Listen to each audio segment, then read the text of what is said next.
to Life News. It's your boy Daki. On this one, I'll say big thanks to our fans and subscribers out there for doing what is and how you do them. From all of the Lagos TV, we say we love you, and yes, we do appreciate you. Now, just some days ago, we explained to you how Kizz was arrested and failure to turn up for a show in Tanzania, and then a lot of reactions about that. Some got talking, saying no, he's used to that, he's not used to that, that's how he always behave and everything. Now, you recall the last time in the United States, he had the same similar fate, but then he came out saying his visa issues, and then we kind of understood because Davido came in and then it kind of make a bit of sense. But this time, it was not making sense. But all of that, we're talking about that shortly.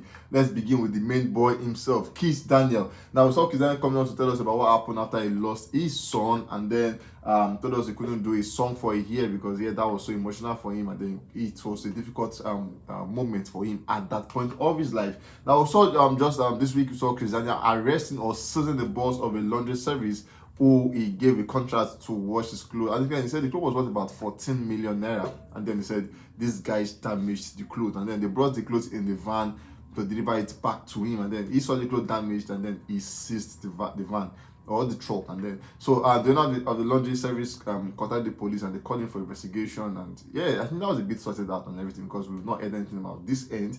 And then most people were like, okay, it's cool, we know that for Kizz Daniel, police thingy is over. But for him, he said no, because he was supposed to perform in Tanzania, and then he did not show up. He was nowhere to be found. People were calling him, Kizz, go, Kizz, go, Kizz, go. He was nowhere to be found. And then the fans got angry, destroyed properties, tables and everything. And then the promoters called for the arrest of Kizz Daniel, and then he was arrested. After that, he got released at the same time. And the show promoters now came out for an interview saying, I'm not going to paraphrase all of this. So what the guy came as an Nigerian, and then he said for that show, he lost about $300,000 US, and then he paid Kizz Daniel about $60,000. And Kizz Daniel said he was not going to perform because he was not with his big gold chain. Now, mind you, he was wearing a gold chain, but then not the big one. Kizz Daniel said for that purpose, he was not going to perform. And then he said he begged him and appealed to him, saying we're going to get other stuff from other mayors. So we're going to arrange special costumes so he can perform. But Kizz refused to go on stage and insist he won't perform until he gets his big gold chain. That's what he said. And then that led to why he said he arrested him and everything. And just some hours after that, we saw Kizz Daniel's friend Techno, which he had on Buga's song. Techno came out saying, you guys should free my friend, free him, free him, free him. Everybody makes mistake, he has made his own, please free him. And then just when we thought things was going to go over and everything, Kizz Daniel has come out to explain what happened. And then he came out saying, first he apologized to his Tanzanian fans, saying, I'm sorry, I like you guys, one thing. He apologized to them. If this, and then they kind of understood it. But then people got talking, saying one, it was not remorseful, he just did that very casual and everything. Though it debunked the fact that he didn't perform because of a chain. What he said was he didn't perform because his luggage did not arrive.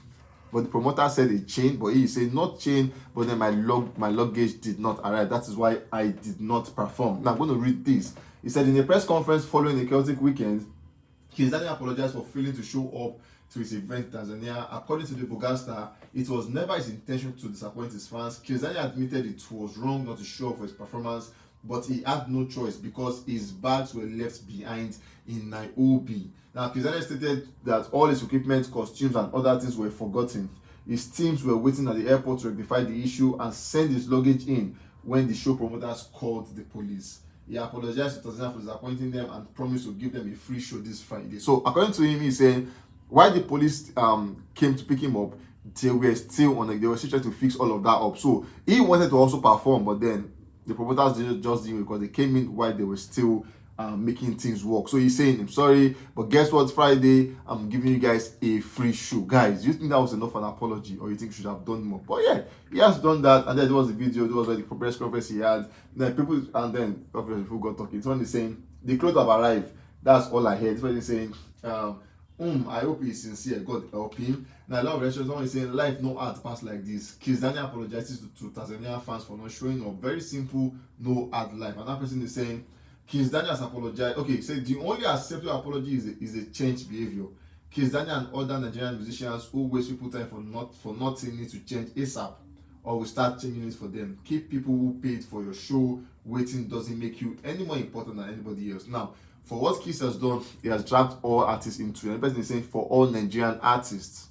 That's big. And that person is saying, thank you, Kizz, for the apologies. Just throw a free show and let it slide. Everybody must F up 100%. I love you, bro. Person is saying, why was Sniper Matana apology more sincere than Kizz Daniel? So for some person felt like, no, it was not remorseful, just said it casually. Some person felt was proud, but what we know is that Kizz has apologized. Okay, moving on from there to Pheelz. The finesse guy. He did that one. He had that one with Buju Benson. That song was a banger. Finesse by Pheelz and Benson is currently charting in 41 countries on Apple Music. For him, that song is a banger. That one of the biggest songs of his career at the moment. And then it's currently charting in 41 countries. And then just when we are still here to digest, that one is sinking in like gradually. And then he has announced a new one with Davido. He called that one Electricity. Guys, let me tell you this stuff. This was just a snippet, but everyone on TikTok, people are vibing to this one. Just snippet released, about 45-second snippets.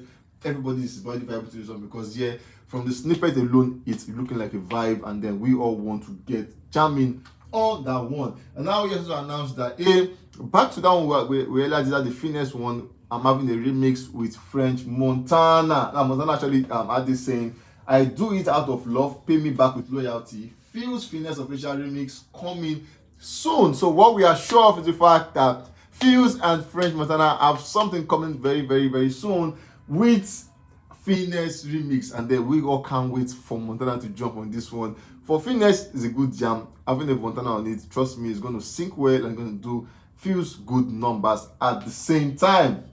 To end news is Fireboy, the boy of the moment. We saw the Davido vibing to that one. He caught bandana, Yala Shaki on that one. Davido was vibing down in the sky, the green shirt and everything. Green hoodie rather, shaking his head, singing lyrics by lyrics, shows Davido know the song. And then for him, it's kind of a big one for him. Then he dropped the project, about 14-track project. He has dropped 4 before the project for this one, and then he had 10 new songs, including Change, Bandana, Shower, Playboy, Adult, Sofri, Diana, Compromise, Timothy, Peru, Afro Life, Having Fun, Peru, and Glory. Now the second Peru had the shine on it. This was a good project and everything. Now just after that, I think this one really led to this because Fireboy is set to have his OVO Wembley concert. Now this is him doing his concert, and then the breaking of this one is the fact that Olamide is going to be hosting this one. He's doing some live in London, and then the OVO, the arena is about the second biggest, the O2, and this is about the 12,005 capacities. Fireboy, this is the biggest of his career, and then he's set to shut that one down. And then just in the interview, Fireboy came out saying he felt fake boobs for the first time in his life in Miami, and then he's saying not just the fact that he just touched it for the first time, he said he said it was amazing, so he really loved what he touched at the time.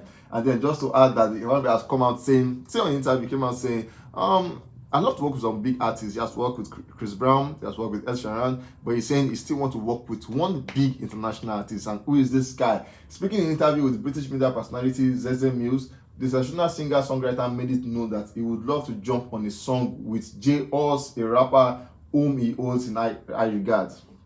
According to Fireboy, he would love to work with J. Oz because of how culturally inclined and impactful and original he is. Recall that Burna Boy also has a song with J. Oz, and then Fireboy is saying, I want to join the train. I also want to work with J. Oz. Guys, we've come to the end of this one. We can't wait to join you guys on the very, very, very next one. It's a Wednesday morning rather. Please go outside and have fun. Thank you very much. Catch you on the next one.